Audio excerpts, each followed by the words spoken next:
Bonjour à tous. Le jeudi 17 octobre 2024, la une du Parisien Seine-Saint-Denis titrait « L'été en enfer d'un élu musulman ». Je vais vous lire l'article dans son intégralité avant d'en faire mon analyse. Sevran, soupçonné de radicalisation par le ministère de l'Intérieur, Sullivan Juice a fait l'objet, en marge des Jeux Olympiques, d'une assignation à résidence de 3 mois et d'une visite domiciliaire. Il a saisi la justice. Ex-sportif de haut niveau, Sullivan Juice aurait bien pris part à la liesse populaire qui a entouré les Jeux Olympiques et Paralympiques de Paris 2024. Il n'en a pas eu le droit. Durant près de 3 mois, le conseil municipal d'opposition à Sevran a été assigné à résidence dans cette ville de Seine-Saint-Denis. Sa seule sortie consistait à aller pointer tous les matins au commissariat d'Aulnay-sous-Bois. À cette mesure individuelle de contrôle administratif et de surveillance, une MICAS dans le jargon, s'est ajouté le 24 juillet un événement que le jeune quadragénaire et sa famille n'oublieront jamais. À 6 h du matin, les policiers défoncent la porte d'entrée de l'appartement avec un bélier, relate-t-il. Je me lève, j'ouvre brusquement la porte du salon, je me retrouve nez à nez avec un fusil d'assaut. Si Sullivan Juice a vécu un tel été, c'est qu'il serait, selon l'administration, un individu radicalisé doublé d'un conseiller municipal causant de nombreux troubles à l'ordre public. Converti à l'islam en 2007 et connu pour sa pratique rigoriste salafiste de la religion, il aurait aussi entretenu des relations régulières avec de nombreux individus proches de la mouvance islamiste radicale, voire pro-djihadiste. C'est du moins ce qu'affirme le ministère de l'Intérieur pour motiver son assignation à résidence. De même, si son domicile a été perquisitionné, c'est qu'il représenterait une menace d'une particulière gravité contre la sécurité publique. Connu localement pour ses vidéos très critiques du maire de Sevran, Stéphane Blanchet, d'hiver gauche, Sullivan Juice serait-il un terroriste ? Cette visite domiciliaire n'a en tout cas conduit à la découverte d'aucun élément en rapport avec l'ordonnance de la juge des libertés, JLD, et de la détention, qui l'a autorisé, rapporte le procès-verbal de l'intervention. Quelques jours plus tôt, juste avant les JO, le ministre de l'Intérieur de l'époque recensait 155 MICAS. Celle-ci visait, selon Gérald Darmanin, des personnes considérées comme très dangereuses ou potentiellement pouvant passer à l'acte. Sullivan Juice serait l'un des seuls élus à en faire partie. L'intéressé s'est aussi vu reprocher le profil salafiste de son plus proche collaborateur et les liens supposés de ce dernier avec la mosquée des radars fermée en 2016. Le lieu a été surnommé la mosquée Daesh en raison du départ d'une dizaine de fidèles vers la zone irako-syrienne il y a une dizaine d'années. Sullivan Juice certifie pourtant que son acolyte n'a jamais été musulman. Tous deux se seraient par ailleurs fait passer pour des journalistes afin d'entrer à l'Élysée pour dénoncer les discriminations au sein de la RATP. Sullivan Juice en rit presque, c'est faux et notre combat concernait la SNCF. Jamais ils ne se sont fait passer pour des journalistes, confirme Stéphane Gatignon qui avait accompagné le duo. Perplexe face aux inexactitudes figurant dans la MICAS, l'ancien maire de Sevran se dit assez surpris par les accusations portées. Entamée le 28 juin, l'assignation à résidence de Sullivan Juice, qui devait durer 3 mois, a pris fin dès la mi-septembre. Le quadragénaire entend désormais répliquer à ce qu'il compare à du terrorisme administratif. Je n'ai jamais été condamné, je n'ai jamais fait une minute de garde à vue et je deviens, du jour au lendemain, une menace pour l'ordre public, ironise-t-il. J'ai respecté la MICAS à la lettre et les policiers cagoulés ont braqué ma femme et mes enfants. On s'en est pris à ma famille parce que je suis musulman. Je ne peux pas laisser passer ça. Sullivan Juice, qui avait porté plainte contre X dès le 28 juin pour dénonciation calomnieuse, annonce avoir saisi, faute de réponse, un juge d'instruction début octobre. Le sujet s'est aussi invité à la dernière séance du Conseil. Philippe Geffroy, d'hiver droite, a interpellé Stéphane Blanchet à propos de la mesure administrative de leurs collègues. Car au-delà des motifs religieux, celle-ci a été motivée notamment par une tentative d'intrusion dans l'hôtel de ville en octobre 2021. Ces faits ont eu lieu, confirmait Stéphane Blanchet par téléphone ce lundi. On a été obligé de fermer la mairie car le personnel se sentait en insécurité. L'édile insiste sur le fait que l'incident n'a rien à voir avec l'assignation à résidence de son opposant. Une MICAS ne peut pas être l'affaire d'un maire, ajoute-t-il. Je n'en avais même pas connaissance. À sa demande, Stéphane Blanchet a été reçu par Jacques Witkowski, préfet de la Seine-Saint-Denis. Il m'a dit ne pas avoir eu connaissance que la porte de M. Juice avait été défoncée à coups de bélier, rapporte-t-il. Sollicité pour connaître les raisons qui ont justifié cette opération de police, la préfecture de Seine-Saint-Denis nous a renvoyés vers la préfecture de police de Paris, qui nous a orientés à son tour vers le parquet de Bobigny. Les arguments ayant motivé la décision du JLD reposent sur des éléments classifiés issus du renseignement, nous oppose ce dernier, tout en précisant que toutes les MICAS ne donnent pas lieu à une visite domiciliaire. Premièrement, je tiens à remercier le journaliste qui a eu le courage et l'audace de faire un article sur cette situation plus que délicate, car certains sujets peuvent parfois faire entrave au déroulement de carrière d'un professionnel de l'information. Néanmoins, un certain nombre d'informations capitales n'ont pas été citées dans cet article, ce qui laisse, d'après mon analyse et celle de nos équipes, un sentiment plutôt mitigé auprès du lecteur. Je vais donc le compléter avec certains éléments et vous livrer mon sentiment sur les interventions des personnes interrogées à mon sujet. Premièrement, j'aurais aimé que le journaliste parle de mes 21 pages d'écriture contradictoire dans lesquelles je démontre la fausseté des éléments qui me sont reprochés dans cette Micas. A noter que ces écritures ont été délivrées par huissier de justice au ministre de l'Intérieur et n'ont fait l'objet d'aucune réponse de sa part ou de la part de son administration. On m'accuse, je rétorque, le principe républicain du contradictoire et d'un recours effectif impose qu'une décision soit prise à l'issue des débats contradictoires. Mais aucune réponse n'a été formulée, malgré la preuve de la fausseté des éléments invoqués. C'est une première anomalie qui bafoue les principes fondamentaux de notre République et qui aurait mérité d'être mise en avant. Ces mêmes écritures ont été déposées au préfet de la Seine-Saint-Denis lors de notre entretien avec le directeur adjoint de cabinet de M. Jacques Witkowski, avec lequel nous avons sollicité un entretien auquel il n'a pas répondu favorablement.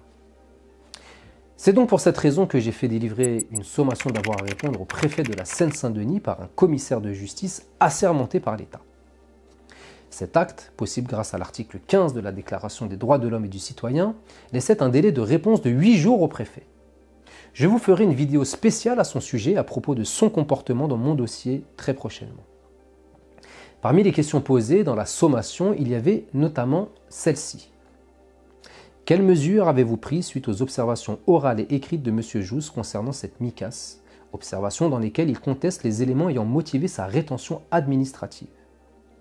Comptez-vous accorder à M. Jousse un entretien lors duquel ils pourront vous apporter tous les éléments permettant la manifestation de la vérité judiciaire et administrative concernant les actions commises par Stéphane Blanchet, maire de Sevran, notamment sur le faux en écriture publique, le détournement d'argent public, l'escroquerie et la discrimination? Comptez-vous provoquer sans délai l'intervention de l'autorité compétente, à savoir le ministre de l'Intérieur, pour mettre fin à cette privation de liberté illégale? L'ensemble de la sommation vous sera lu dans la vidéo dédiée au préfet Witkowski. Bien entendu, la taille de l'article ne permet pas de mettre en avant le contenu complet et intégral de la sommation. Néanmoins, il aurait été important et possible de rédiger une petite ligne sur le fait que le préfet disposait de mon contradictoire, qu'il savait donc que les éléments m'étant reprochés étaient mensongers et que malgré cela, il a ordonné la visite à mon domicile aboutissant au braquage de ma femme et de mes enfants.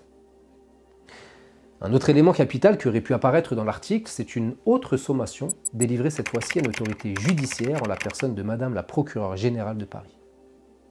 Elle non plus n'a pas daigné répondre aux questions qui lui ont été posées, comme notamment si M. Jousset avait été entendu, le parquet de Bobigny aurait pu prendre connaissance de tous les éléments à leur disposition. Le procureur de la République aurait ainsi pu rétablir la vérité concernant les éléments reprochés à M. Jousset et éviter la mise en application de cette Micas. Pourquoi cela n'a-t-il pas été fait? Comptez-vous prendre des sanctions envers le procureur de Bobigny en considérant ces négligences ayant permis la privation arbitraire de liberté de M. Jousse? Comptez-vous recevoir M. Jousset suite à leur demande et leur volonté sans faille de parvenir à la manifestation de la vérité judiciaire concernant les affaires liées à M. Stéphane Blanchet, maire de Sevran?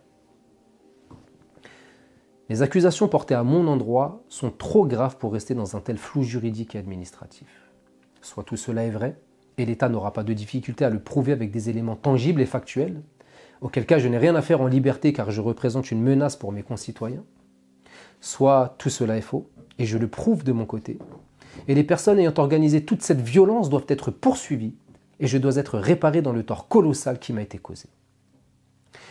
Il aurait été important, voire nécessaire, de démontrer que je mets tout en œuvre pour parvenir à la manifestation de la vérité et que ni les autorités administratives, ni les autorités judiciaires ne daignent répondre aux commissaires de justice dûment mandatés pour aller leur poser des questions. Quelle image renvoie cette attitude méprisante auprès de nos concitoyens? Quelle éducation ces autorités donnent-elles à nos jeunes générations? Mon acolyte dit souvent que l'éducation fait l'exposition.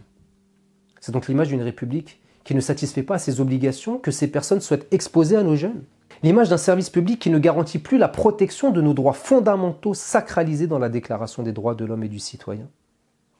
Je ne peux me résoudre à cela. Je veux exposer à nos jeunes générations tous les acteurs de la République qui accomplissent leur mission avec sérieux et dévouement, et il en reste. Mais je souhaite également mettre en lumière ceux qui ne respectent pas la confiance que l'État leur accorde pour être au service de la population et de la protection de ses droits sacrés, comme c'est le cas dans mon dossier avec de nombreuses personnes. Je prends donc de mon temps de vie, du temps que je pourrais passer avec ma famille, pour faire en sorte que notre République fonctionne correctement, que notre justice garantisse la préservation de nos droits, que les autorités administratives et judiciaires soient au service du peuple et non pour l'intérêt de ceux à qui cette fonction est confiée. Tant que je n'aurai pas la garantie que ce genre de situation ne puisse plus nuire à l'avenir à d'honnêtes citoyens, j'en ferai l'un de mes combats de vie, car je ne suis malheureusement pas le seul à être frappé par ce genre d'anomalie républicaine. Dans cet article, j'aurais également souhaité que le journaliste mentionne que j'avais demandé avec mon collaborateur calomnié une rencontre avec le maire de Sevran à travers un courrier officiel et que ce dernier a purement et simplement refusé de nous recevoir, méprisant la mise en danger directe de nos personnes à travers des calomnies abominables. L'article mentionne que j'ai déposé plainte pour dénonciation calomnieuse. En effet, mais pas uniquement. Le journaliste était en possession de ma plainte intégrale qui concerne des infractions bien plus graves, comme le faux en écriture publique puni de 15 ans de réclusion criminelle, et surtout la privation arbitraire de liberté ordonnée par une personne dépositaire de l'autorité publique ou chargée d'une mission de service public, infraction réprimée de 30 ans de réclusion criminelle. Pourquoi donc vouloir atténuer la gravité de ces infractions en les passant sous silence et ne mentionner que la dénonciation calomnieuse? Y a-t-il ici une volonté délibérée d'amoindrir la gravité des actes commis à mon encontre? Voici donc quelques éléments non exhaustifs qui auraient facilement pu être introduits dans l'article et donner beaucoup plus d'informations probantes sur la manière dont est géré le dossier pour parvenir à la manifestation de la vérité. Il s'agissait de mes 21 pages de contradictoires délivrées par l'huissier, de 2 sommations délivrées qui n'ont obtenu aucune réponse, d'un courrier officiel délivré au maire et son refus de nous recevoir, et de préciser les infractions commises à mon endroit. Vous voyez que cela tient en quelques lignes. Et dans cet article, on constate également que Stéphane Blanchet, maire de Sevran, a été interrogé par le journaliste. Dans une vidéo précédente, nous avons mis en lumière la question écrite posée au conseil municipal par les élus de l'intergroupe d'opposition présidé par M. Philippe Gieffroy, ainsi que la réponse de M. Stéphane Blanchet, qui n'a finalement répondu précisément à aucune des questions posées par les élus du conseil. Mais lorsqu'il s'agit d'un article dans Le Parisien, le maire daigne répondre en confirmant qu'une tentative d'intrusion de ma part a bien eu lieu à la mairie et qu'il a dû fermer la mairie à cause d'un sentiment d'insécurité vécu par le personnel. Le maire parle d'un sentiment et non pas d'une infraction commise. Son sentiment a déjà été mis à mal à plusieurs reprises, notamment par la justice, lorsque son sentiment d'avoir été diffamé s'est avéré inexact, que j'ai donc été relaxé intégralement des poursuites engagées par cette personne. Son sentiment d'avoir ciblé la personne ayant prétendument menacé par l'envoi d'un SMS a également été balayé par la justice lorsqu'il a de nouveau été débouté alors que sa procédure a été payée par le contribuable. Donc le sentiment de M. Blanchet et de certaines personnes de son administration proches de lui est tout sauf gage de vérité. Il est même bien souvent gage de contre-vérité, et je ne reviendrai même pas sur leurs mensonges concernant le 8 rue Pierre Brossolette et leur sentiment que leur machiavélisme passerait inaperçu, sentiment encore une fois farfelu et erroné. Nous constatons également que M. Blanchet accorde plus de considération à un journaliste qu'à 9 élus de l'opposition réunis. En effet, sa réponse aux journalistes est plus précise que celle accordée aux élus du conseil. C'est une discrimination opérée à leur encontre, et je m'étonne que le maire soit plus prompt à répondre à un journaliste qu'à 9 élus du conseil municipal. À leur place, je ne laisserai pas passer un tel mépris. Ensuite, M. Blanchet ose dire que cet incident n'a rien à voir avec l'amicas. Mais quelle audace! Il prétend d'un côté n'être au courant de rien, et d'un autre affirme que cet incident n'a rien à voir avec la privation arbitraire de ma liberté.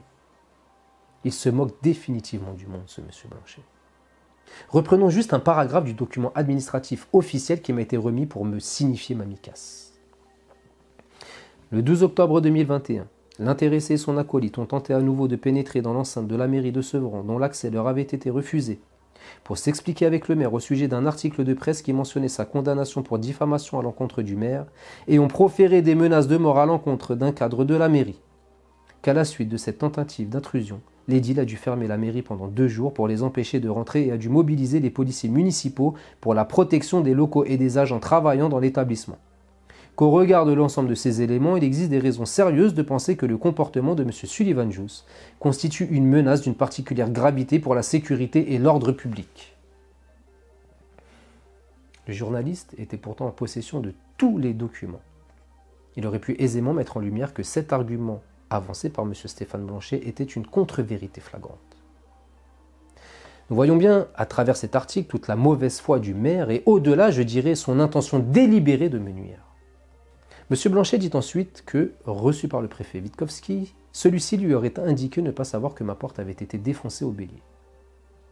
Je ne sais pas s'il faut en rire ou en pleurer tant cette affirmation est ridicule. Soit le préfet ment, ce qui est inquiétant pour le bon fonctionnement de notre République, car il ne faut pas oublier qu'un préfet est le représentant direct du président de la République dans un département, soit le maire ment en affirmant que le préfet lui aurait dit ça. Au vu de l'historique des deux personnages, les deux options sont possibles. Le préfet lui-même a saisi le juge des libertés de la détention en invoquant le fait que je serais potentiellement dangereux, que je pourrais faire disparaître des éléments et qu'il fallait donc entrer par surprise chez moi, mais il prétend ne pas savoir que ma porte a été forcée. Encore une fois, de qui se moque-t-on? La préfecture aurait ensuite dit aux journalistes de contacter la préfecture de Paris pour connaître les motivations de cette visite à domicile. Pourtant, il paraîtrait que cette visite à domicile ait bien été demandée et motivée par le préfet en personne, à savoir M. Jacques Witkowski, ce qui m'a été confirmé par les agents de police ayant débarqué chez moi. Pourquoi donc fuir ses responsabilités? La préfecture n'assumerait-elle pas les actes commis? La préfecture de Paris a ensuite renvoyé la balle vers le parquet de Bobigny? Personne ne souhaite donc répondre de cette injustice et assumer ses propres responsabilités? Le parquet aurait dit que cette mesure était issue de renseignements classifiés. Mais au vu de leurs mensonges, il va falloir les déclassifier et surtout les corriger. Le parquet conclut par dire que toutes les MICAS ne donnent pas lieu à des visites à domicile. Mais j'y ai eu droit. Que veut dire tout cela? Que je suis très dangereux? Ou qu'on essaye tout simplement de m'intimider à cause du combat que je mène depuis de nombreuses années pour le respect des valeurs de la République, en mettant en lumière tous ces acteurs qui ne respectent pas les vertus de leur fonction ou de leur mission? À la lecture de cet article, nos équipes et moi avons le sentiment, et cela n'engage que nous, que ce journaliste a initialement voulu bien faire, sinon il n'aurait pas pris le temps et le risque de traiter un sujet aussi épineux. Nous pensons néanmoins qu'il a certainement dû être censuré dans sa démarche afin que les informations les plus importantes n'y figurent pas, car elles sont à charge contre des autorités administratives et judiciaires d'État qui ont failli à leur mission et à leur fonction.